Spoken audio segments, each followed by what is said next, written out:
Olá pessoal, tudo bem? Estamos aqui mais uma vez no canal no YouTube. Como eu falei para vocês nas redes sociais e também falei no Jornal PJ, vou trazer algumas resenhas aqui para vocês, análises, resenhas, como vocês quiserem falar, sobre alguns Lacorne, Boys Love, dramas, doramas aqui para vocês. Dramas, doramas, né, porque não são especificamente só da Tailândia. Então eu vou trazer alguns dessas análises aqui para vocês durante aí o mês de abril, quem sabe também no mês de maio. Se você quiser sugerir alguns desses dramas, doramas, quer sugerir alguma análise aqui, comenta aqui embaixo para eu saber algum nome desses dramas que vocês querem ver por aqui. Se eu não assistir, vou assistir e trago para vocês a resenha. Se não, eu já faço para vocês aquilo que vocês quiserem assistir por aqui. Você tá vendo aí no título então o que eu vou trazer hoje para vocês. Vamos falar sobre o drama sul-coreano Semanti Arrow.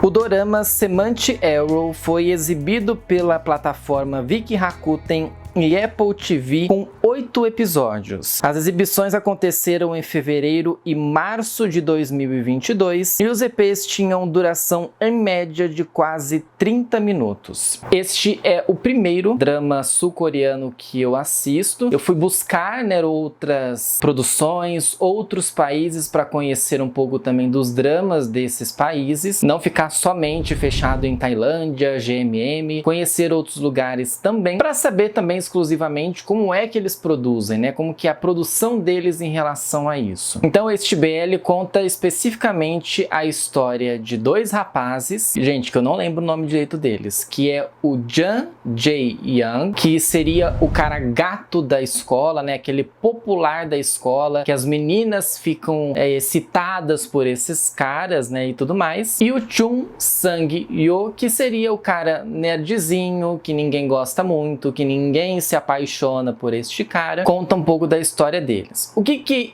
dá o start dessa história? O Jang, ele precisava de uma nota para poder passar, né, para poder encerrar os seus estudos, e ele acabou fazendo um grupo com o Chu. Só que o Chu ficou assim um pouco nervoso com isso, porque ninguém o ajudou a fazer este trabalho. O que ele fez no final para dar um golpe, né, nessas pessoas? Ele deixou só ele como o produtor daquele trabalho, né, como o cara que só produziu, que fez, tirou o nome dos outros colegas, e isso deixou o Jang muito enfurecido com a história. E aí isso atrapalharia a formação do Jang, que ele precisaria dessa nota para poder se formar, e aí ele agora vai ter que fazer um pouco mais, né? Vai ter que estudar um pouco mais para conseguir esta formação. Se não me engano, seria a formação da escola normal, né? Sair da escola e depois ir para a universidade. E aí começa a perseguição do Jang em cima do Chu. Ele quer conhecer este rapaz, ele quer saber o porquê, né, desse motivo do cara ter esse ódio, de ter feito o que fez, e também, é claro, para provocá-lo um pouco, né, para ele sentir um pouco na pele o que ele fez. No entanto, essa rivalidade que a gente vê inicialmente, né, as provocações do Jang, as escapadas do Chu, isso vai mudando ao longo do tempo. Eles vão começando a ter um envolvimento de amizade, e aí eles acabam fazendo um trabalho juntos, né, de uma produção de um jogo, e eles acabam tendo que fazer este trabalho juntos, eles acabam tendo que se encontrar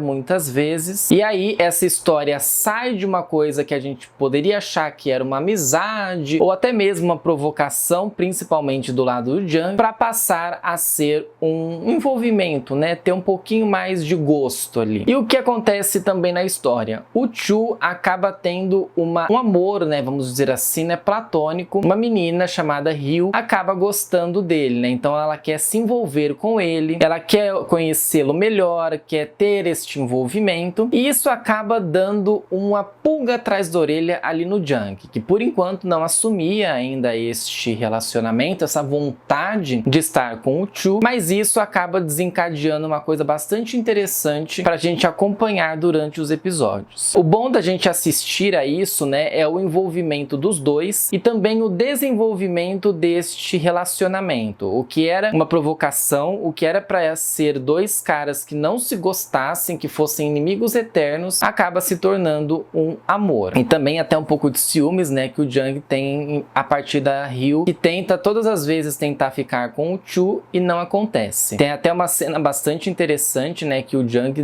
demonstra pra Ryu, sem papas na língua, de que ele quer ficar com o Chu, de que ela não vai ter a possibilidade de ficar com ele porque ele quer ficar com o Chu a todo custo. E o que me chama também bastante atenção é a evolução de tudo que acontece. Inicialmente a gente tem uma situação que ela era trabalhada um pouco mais com a timidez, mais com a provocação do lado do Jung, e isso vai se desenvolvendo até que o Chu perde um pouco da timidez, né? O Chu ele é muito fechado em relação a isso, e ele vai perdendo essa timidez. A gente percebe dos dois lados, né? O Chu perdendo essa timidez, querendo o Jung também perdendo a timidez de falar com o rapaz, né? Porque acaba sendo, né? Os dois acabam tendo esse receio, e também um pouquinho da tensão sexual que tem dos dois no ar. Então a gente percebe essa grande evolução dos dois. Uma coisa que eu percebo do drama sul-coreano é que existe uma timidez, existe uma coisa mais contida, mais receosa. Eles falam muito com a boca assim,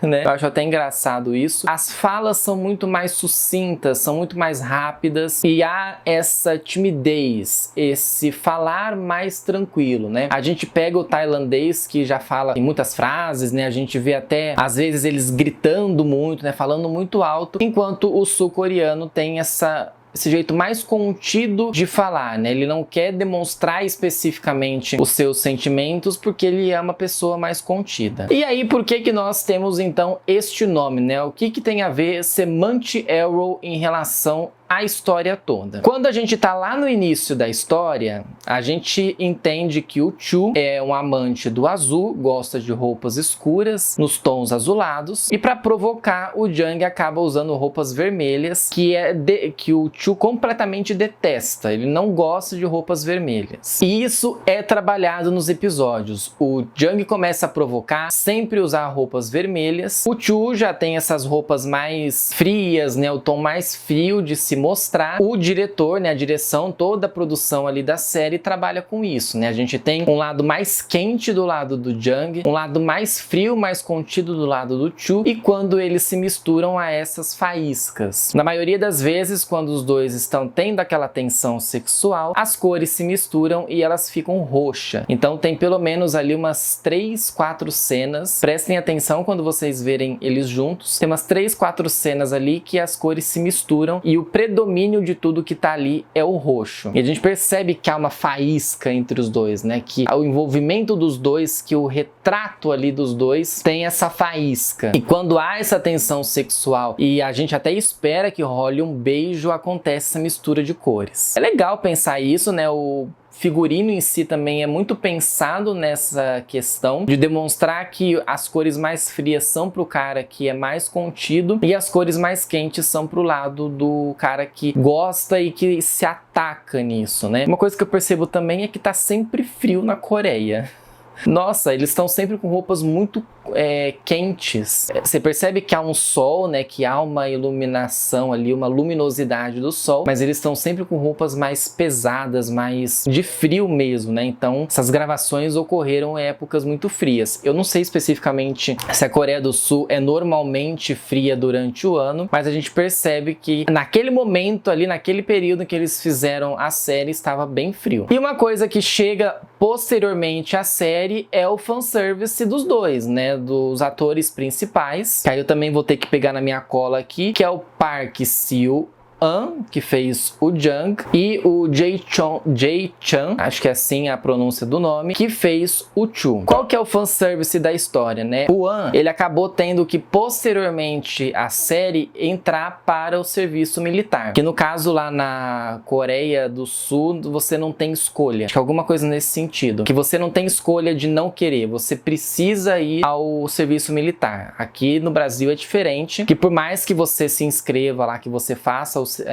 a burocracia, às vezes você não é chamado. Na Coreia do Sul é obrigatório, então o An precisou entrar no serviço militar e o Jae-chan tá postando bastante coisas em relação aos dois, né? Que ele visitou o cara lá, né? Visitou o amigo no exército, também fez fotos, recebeu acho que presentes também, até o momento em que eles precisaram sair, né? Que eles precisaram se separar. Então o fanservice tá aí servido, né? À torta e direita, né? Abrindo só um parênteses, que não sei se todo mundo sabe o que é, mas o fanservice, né? O fanservice é essa questão de eles servirem conteúdos pros fãs, né? Por mais que eles não possam ser um casal ou não são um casal na vida real, eles acabam servindo este conteúdo que os fãs ficam estarrecidos, ficam loucos com isso, né? Enfim, tem muitos aí que acabam fazendo bastante fanservice e a gente acha que não é fanservice, que é coisa da vida real, mas eles continuam vendendo desse jeito. Mas, enfim, eu gostei muito da série, eu achei ela com uma qualidade muito grande e vale a pena assistir para quem quer sair um pouco dessa questão de dramas tailandeses ou quer ver algum drama diferente. Semante Arrow é uma pedida muito grande aí para quem quer assistir uma coisa recente e que é bastante interessante. Você já assistiu a Semante Arrow? Comenta aqui embaixo para eu saber. Quero saber o comentário de vocês sobre isso. Deixa o joinha nesse vídeo se você gostou deste conteúdo. Minhas redes sociais estão aqui na descrição e se inscreva no canal para você não perder nada por aqui. E fale para mim quem é que você quer que